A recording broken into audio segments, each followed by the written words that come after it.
Olá, alunos! Bem-vindo à nossa unidade 1. Nessa unidade, nós vamos trabalhar a questão do conceito das redes de cooperação. Mas antes, a gente precisa de uma reflexão. Nós precisamos pensar a respeito um pouquinho do ser humano. E eu trouxe para vocês um pensamento que é de um livro do Humberto Maturana, que se chama Emoções e Linguagem na Educação e na Política. Maturana fala um pouco da questão do homem social, do homem emocional e da importância da linguagem na constituição desse humano. E ele tem uma fala que é bem legal que eu quero dividir com vocês, que é a seguinte: o ser humano é constitutivamente social. Não existe humano fora do social. O genético não determina o humano, somente funda o humanizável. Para ser humano é preciso crescer entre humanos.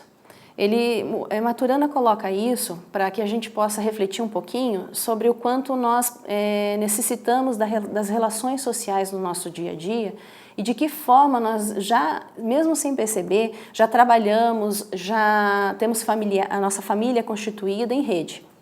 Então, para que a gente entenda um pouquinho a questão do conceito de rede, é importante que nós já entendamos que nós já vivemos assim, nós já vivemos em rede, porque somos sociais. E essa noção de social implica em relações que são diversas e que trazem também a noção para a gente de que nós não somos uma ilha. Tem um curta-metragem bem legal que eu disponibilizei para vocês na Midioteca, que se chama Ilha. Ela dá uma noção bem clara a respeito disso, de como nós isolados perdemos o foco da realidade, perdemos o foco do social. E também perdemos a perspectiva do mundo.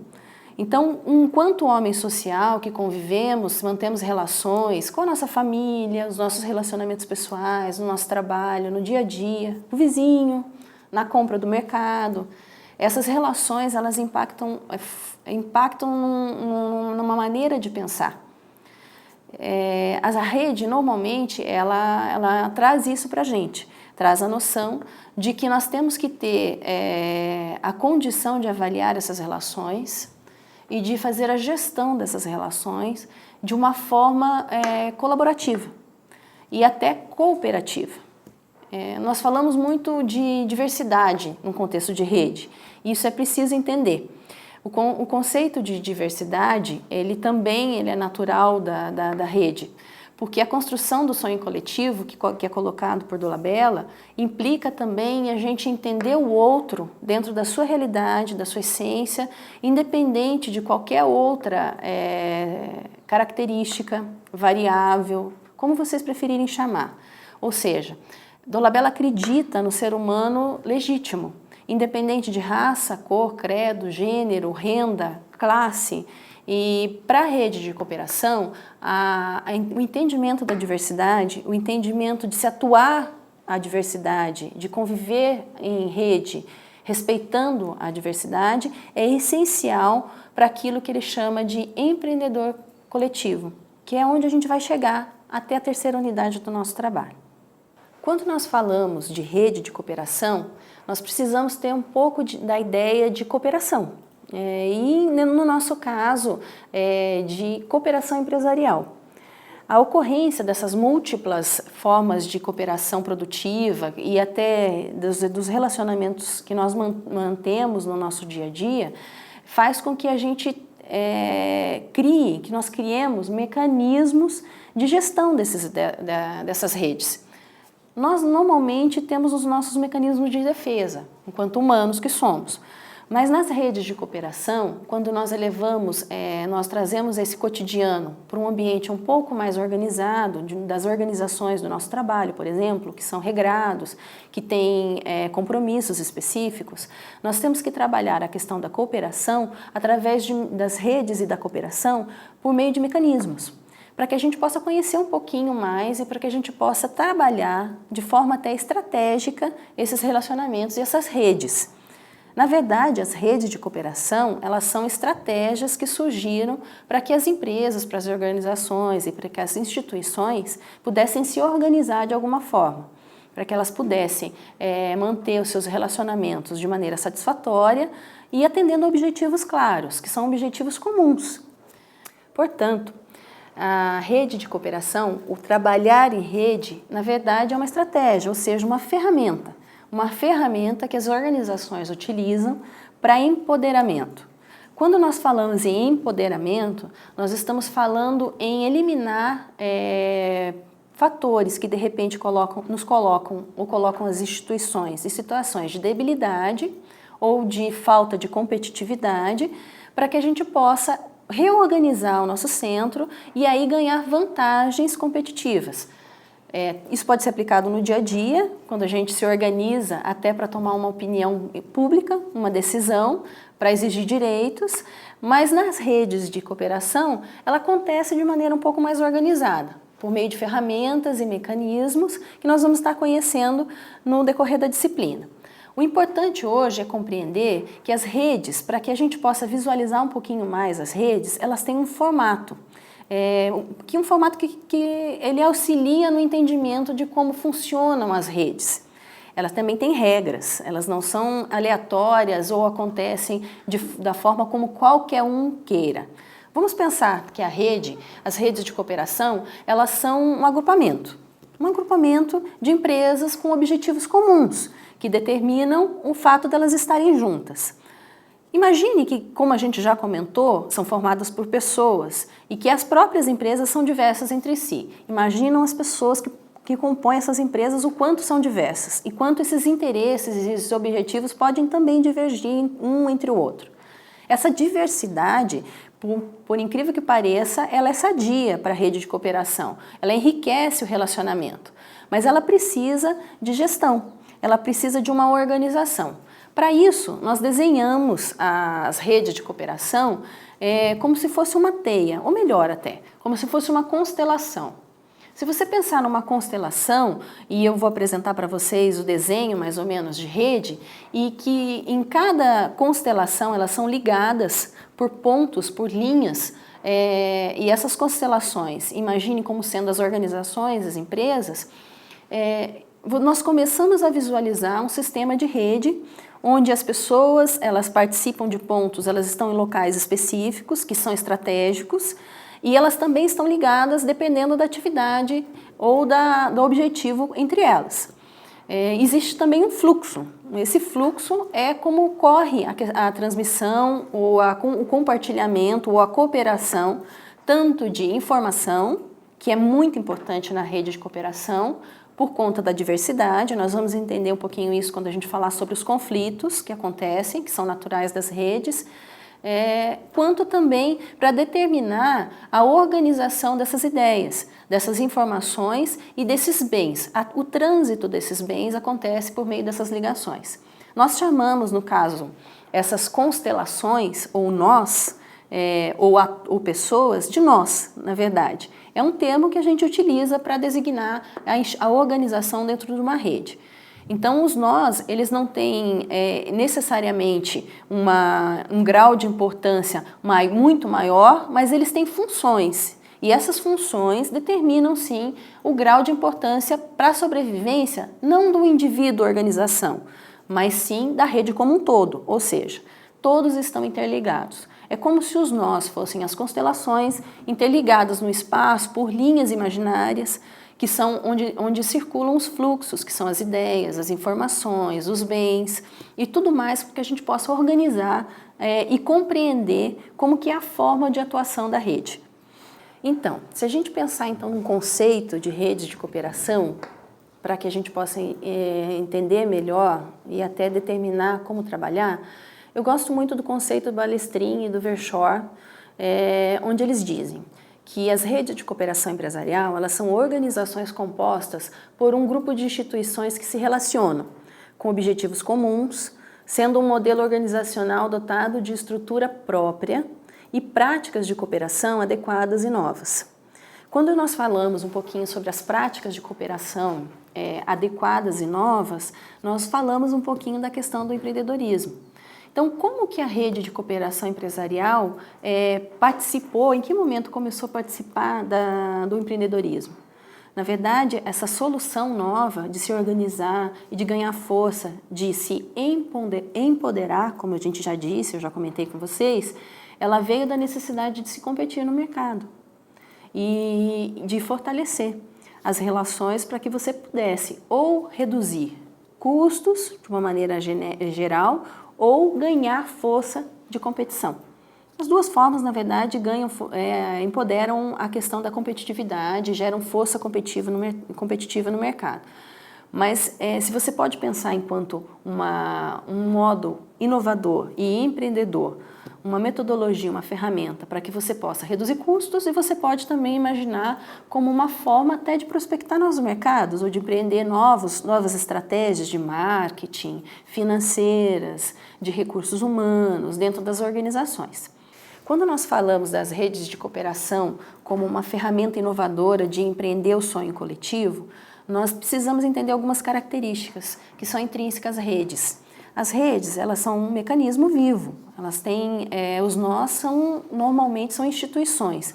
Esses nós, essas instituições, em determinado momento, elas assumem funções específicas. Nesse caso, nós falamos que essas funções específicas, elas dão para esse nó o papel de ator no processo das redes.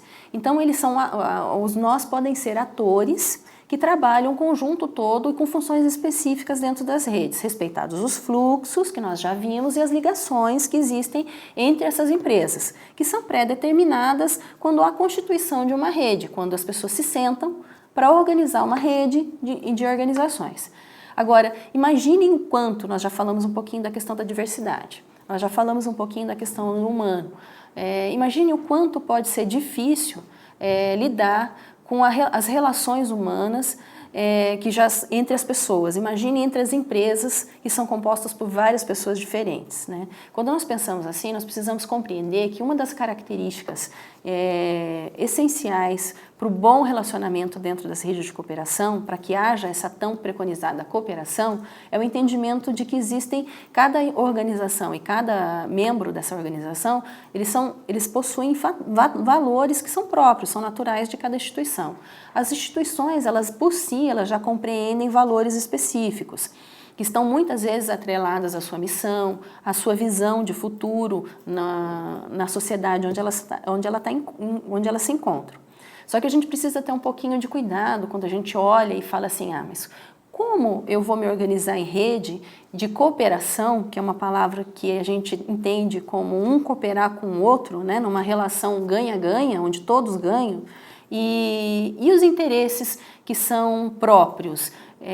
As instituições não vão puxar esses interesses para o seu particular, para o seu individual. A gente tem que entender que realmente, quando nós falamos em rede, as organizações que compõem cada rede, elas têm esses valores próprios, o seu código de conduta próprio, a sua missão, a sua visão próprios. E que eles são diversos, como a gente já viu no começo. Mas isso não quer dizer que eles sejam iguais. Totalmente iguais, e que cada um vai defender somente o seu objetivo individual, numa posição egocêntrica. Na verdade, o egocentrismo, ele não alimenta a rede de cooperação. Gera conflito, e conflitos de natureza que precisam ser resolvidos e que podem interferir no andamento dessa rede de cooperação. Até muitas vezes na possibilidade de que uma organização que um nó deixe de participar dessas redes de cooperação. Mas a ideia das redes de cooperação é que elas deixem o egocentrismo e que, sim, elas reconheçam seus objetivos e que muitos deles são compartilhados entre os outros membros, os outros atores, as outras organizações participativas dessa rede de cooperação, mas que em determinado momento elas seguem alguns padrões, algumas discussões a respeito. Nada é resolvido de forma individual, sempre de forma colaborativa, sempre de forma cooperativa. A cooperação, para que ela exista no humano e até nas empresas, ela necessita de uma certa autonomia. E isso as empresas mantêm com a rede de cooperação. Elas não perdem sua autonomia, a autonomia com relação aos seus objetivos, às suas metas particulares. As escolas também têm essas metas particulares e têm a sua identidade própria, os seus valores próprios. E que bom que seja assim, porque cada conteúdo, cada ambiente escolar tem uma identidade que seja própria das crianças, dos professores, das pessoas, dos humanos que participam dessas escolas. E elas são diferentes das outras escolas, que cada uma tem a sua cultura, a sua identidade. Mas elas trabalham em conjunto pela educação. Trabalham sobre regras, que são preconizadas normalmente pelas secretarias de educação dos seus municípios, do estado e até pelo Ministério da Educação. Mas elas não deixam de ter suas características individuais, seus valores próprios, sua identidade, a sua cultura, que é do ambiente educacional. Ou seja, mesmo que essa compreensão de diverso dentro da rede de cooperação ela é importante, porque até na próxima unidade nós vamos falar muito sobre isso. Nós vamos falar sobre a questão do conflito. E nós precisamos entender que a diversidade, ela, nesse sentido, é salutar. Nós vamos ver isso. Bom, nós precisamos então entender que esse fluxo que eu digo de informações, eles acabam gerando unidades diferentes, tipologias, nós chamamos de tipologias de redes de cooperação, onde as organizações elas fazem a opção por como vai acontecer o fluxo das informações.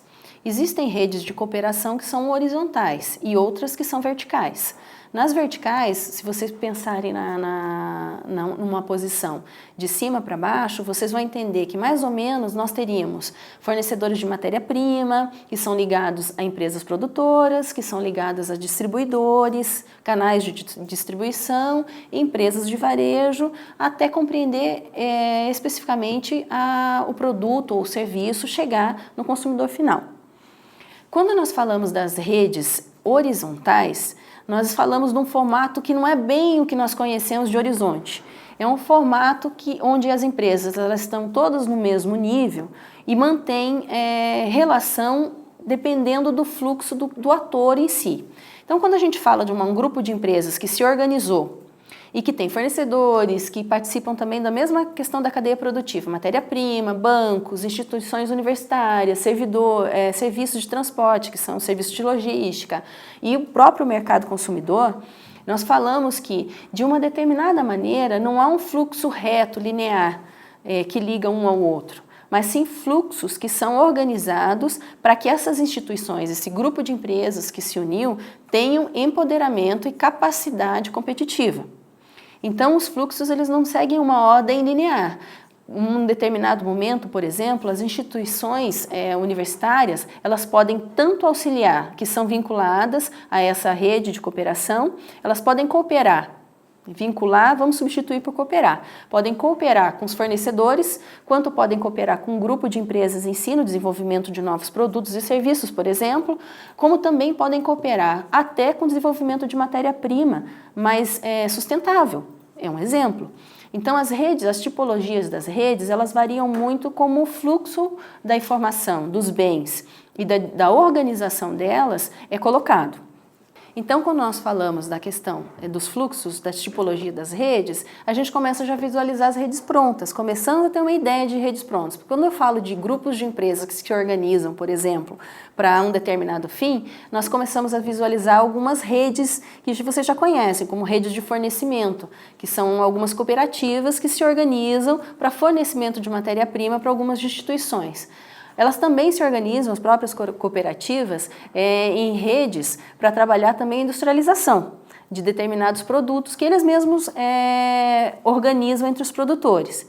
Existem também as redes de produtores, que são organizados para abastecer as cooperativas. E existem também, num outro nível, redes que são acionárias. Essas redes acionárias, elas são normalmente empresas que se juntam para concorrer ou para participar de um determinado mercado que gerou algum tipo de oportunidade. Ou uma licitação, por exemplo, numa empresa, num setor público, empresas que se organizam e vão preconizar o vencimento de um processo licitatório, né, para poder competir no mercado. Elas se tornam mais fortes quando elas se unem e quando elas participam em rede. Então, quando nós pensamos nas redes, nós temos que pensar nos elementos que compõem essas redes. E os principais, para a gente ter uma noção, são a interação, os recursos de gestão que você vai adotar para fazer a gestão da informação dos bens circular nessa rede e também os objetivos que são comuns entre os membros, os nós, os atores, como nós chamamos as organizações que participam da rede. E isso faz com que elas gerem ganhos competitivos. Esses ganhos competitivos, eles também têm alguns pontos, alguns instrumentos que geram esses ganhos competitivos. São instrumentos de gestão empresarial em redes, por exemplo, contratos, que são os documentos que são organizados, onde estão bem especificados alguns critérios, alguns atributos e também algumas condutas para essa interação acontecer, para essa gestão acontecer de forma sadia. O regulamento, onde que determina muito bem claro quem são os atores, a função de cada ator e até onde cada organização pode ir, pode chegar. E um código de ética, porque, como nós conversamos no começo, os atores e os nós, que são os nós numa visualização de rede, eles têm valores próprios. E a rede, ela precisa ter um código de ética que é dela como um todo, de uma forma coletiva. Então, ela tem um código onde todos, de entendimento conjunto, chegam a esse código para que haja um relacionamento e um conflito minimizado na rede. Outra coisa que nós também utilizamos, outros mecanismos, outros instrumentos que nós também utilizamos para a gestão da rede, nesse caso são estratégicos, são o planejamento estratégico, que é utilizado para que você possa pensar a pequeno prazo, até longo prazo, e que é participativo. Porque numa gestão, numa rede cooperativa, todas as decisões são participativas, são colaborativas, como a gente já conversou. Também os planos de ação, que são mais táticos, que determinam como que vai acontecer, ou que são em níveis mais especializados, por exemplo.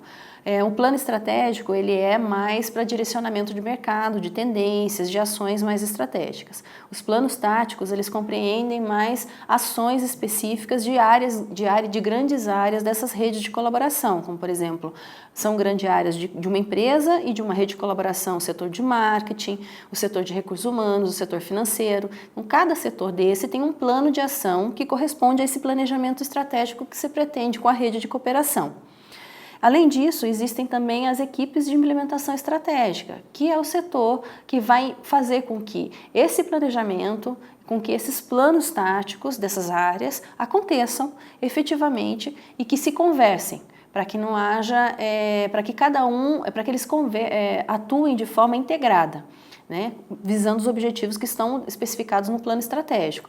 Essa equipe, ela precisa ser bem treinada e precisa ter compreensão de todos os outros instrumentos da rede para que ela às vezes não comece a tomar decisões que não seguem o que foi estabelecido num planejamento estratégico que já foi determinado, amplamente discutido. Então, é importante que a gente entenda que os ganhos competitivos nas redes de cooperação, elas compreendem de uma forma um pouco mais ampla o maior poder de negociação, a geração de soluções coletivas, a questão da redução dos custos e dos riscos que se tem quando se atua conjuntamente, o capital que se torna muito mais representativo das organizações, elas ganham força financeira no mercado, a ampliação do conhecimento, porque cada unidade traz, ou cada ator traz consigo um know-how específico de atuação e pode contribuir de forma no aprendizado e no conhecimento de toda a rede, como também a ampliação do conhecimento implica em você compartilhar, onde às vezes você levaria